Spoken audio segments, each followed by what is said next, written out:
பத்மாவதி தன்னுடைய இறந்த கணவனுக்கு மாலை சூடி அவன் எடுத்துச் செல்வார் இருக்காட்சி எப்படியும் அங்கு செல்ல வேண்டும்.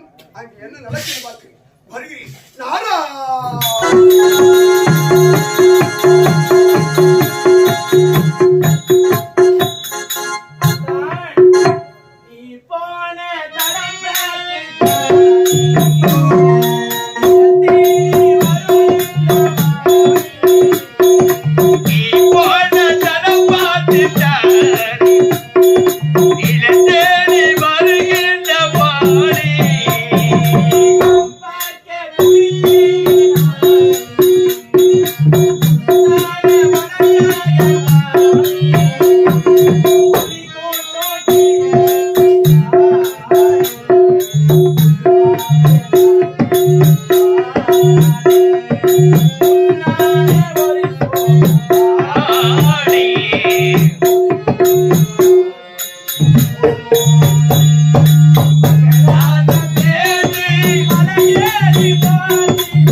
இருந்தாலும் நான் எங்களை வாழ்த்து வேங்க என்று சாமி என்று பெயர்ந்தவுடனே என்னை பார்த்து தீர்க்க சுமங்கலி பவாய் என்று 3 முறை வாழ்த்தீர்களே, அதற்கு அர்த்தம் என்ன சுவாமி?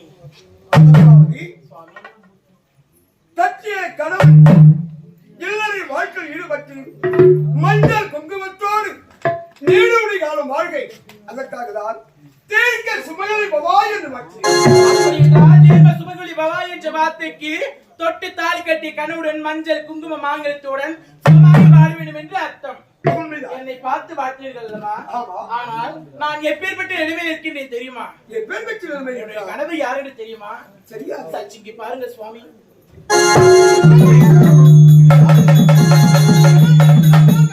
சுவாமி என்னை தீர்க்க சுமங்கலி பவாய் என்று வாழ்த்தீர்களே, என்னை தொட்டு தாலி கட்டி கணவர் இந்த பிணம்தான் சுவாமி.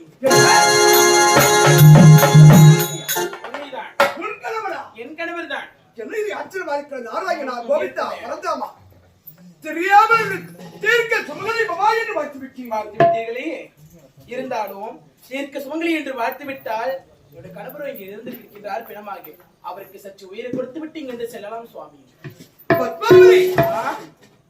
இருந்து போன பிணத்திற்கு நான் உயிர் கொடுக்க வேண்டுமா? இருந்து போன பிணத்திற்கு நீங்கள் தான் உயிரை கொடுக்க வேண்டும் சுவாமி. அது என்னால் ஆகாது, என்னால் ஆகாது. இந்த மூலகத்தையும் சுற்றி வரக்கூடிய பிரம்மதேவன் படித்த அந்த அந்த பிரம்மதேவனினுடைய மகனாகப்பட்டவர் இந்த நாராயணன். உண்மைதானே? அப்படி இருக்கையிலே என்னை பார்த்து தீர்க்க சுமங்க என்று வார்த்தையில உங்களுக்கு இந்த மாண்டு பண பிணத்திற்கு உயிரை கொடுக்க முடியாதா? முடியாது சுவாமி. இந்த பிணத்திற்கு உயிரை கொடுத்தால் நீங்கள் இங்க இருந்து போகலாம். இந்த இடத்திலேயே நீங்கள் அமர்ந்து கொள்ள வேண்டும்.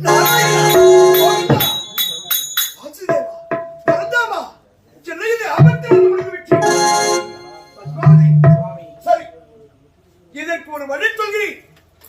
அந்த வழி நினைத்தால் கண்டிப்பாக உன்னுடைய கணவன் உயிரோடு வருவான். அதற்கு என்ன வழி சுவாமி? என்ன வழி தெரியுமா?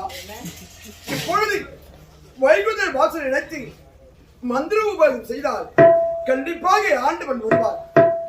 உனக்கு காட்சி கொடுப்பார். நிச்சயமாக நிச்சயமாக சுவாமி.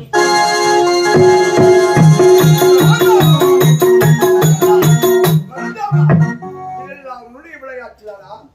இப்போ செல்கி அந்த வைகுவாசல் வாரிடம் பறந்தாமா பால்களில் பள்ளிக்கொண்ட பிறந்தாமா செவ்வாயில் மெல்லி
பூமாதேவி அபயம் அபயம் என்று அபயம் என்னை காப்பாற்று காப்பாற்று என்று ஓடினான் ஓடினான் ஓடி ஓடி வந்து என் காலில் வீழ்ந்தான். என்ன என்று கேட்டேன். சுவாமி, இரண்யாகுதன் தம்பி, இரண்யன் தம்பி இரண்யாகுதன் என்னை சித்திரவதம் செய்கிறான் என்று. சரி, பயப்படாதே, நான் காப்பாற்றுகிறேன் என்றேன்.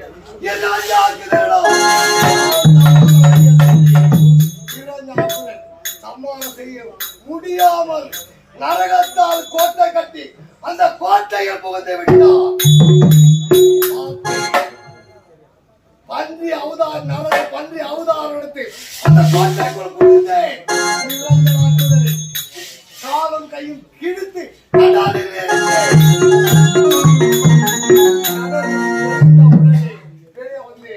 நமோ நாராயணா நமோ நாராயணா என்று என்னுடைய பக்தன் என்னுடைய 15 பிறகளாத பலன் புத்திக்கப்பட்டது.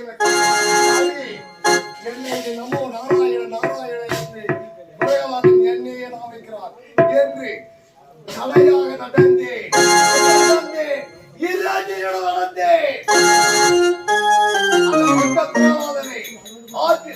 கடலில் வீசி எறிவதும் பட்டத்தில் அவளை விட்டு நெரிப்பதும் தாய்ப்பாலில் விஷம் கொடுத்து அவனை சாகடிப்பதும் நான் சென்று அவன்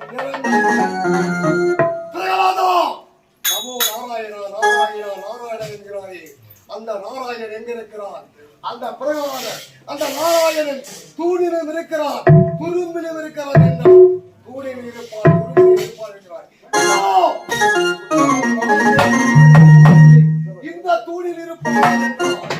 இந்த தூணில் இருக்கிறார் என்றார். தூணை மரியாதையாக நான் நரசிம்ம அவதாரம் எடுத்து தூணை பாதியாக பிறந்து வெளியே வந்தேன். நரசிம்ம அவதாரம் எடுத்து அவனை வாங்கிய வரம் என்ன?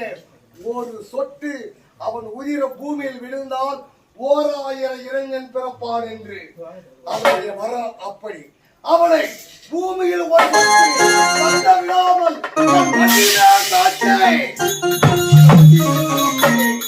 ரத்தத்தை அடக்கி குடித்து அவனை வீசி அறிந்தேன். இப்போதே நாராயணன் நமோ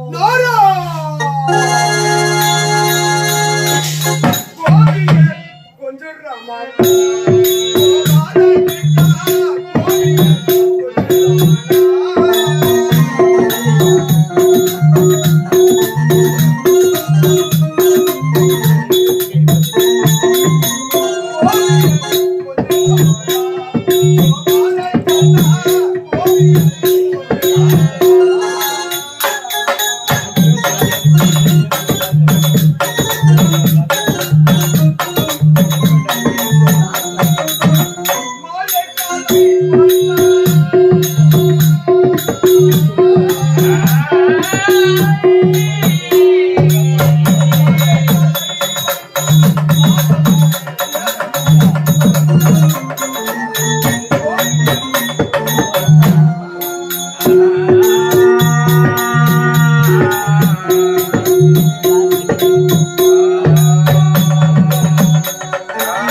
இந்த வைகுண்டத்தில் என்னை தேடி நாடி ஓடி வந்த காரணம் என்ன? காலையில் தான் தரிசனம் பெற்றேன். ஆனால் பூலோகத்திலே தாத்தா பூலோகத்தில் ஒரு அதிசயம் கண்டிருக்கா? பூலோகத்தில் ஒரு அதிசயம் கண்டியா? ஆமா. என்ன அதிசயம்? 2 வண்டியில ஒரு முல்லைக்கு போகிறது தாத்தா. வண்டியில் 2 வண்டியிலே ஒரு முல்லைக்கு போகிறது. 2 வண்டியில் ஒரு முல்லைக்கு. ஆமா. நானுதான் தாத்தா இந்த தேவலோகத்திலே நான் காணவில்லை. ஆமா, அந்த காட்சி பூலோகத்தில் காணலாமே. கேட்கவில்லை. அதை இப்போதே பார்க்க வேண்டும். புறப்படு. புறப்பட்டு என்னோடு ஒரே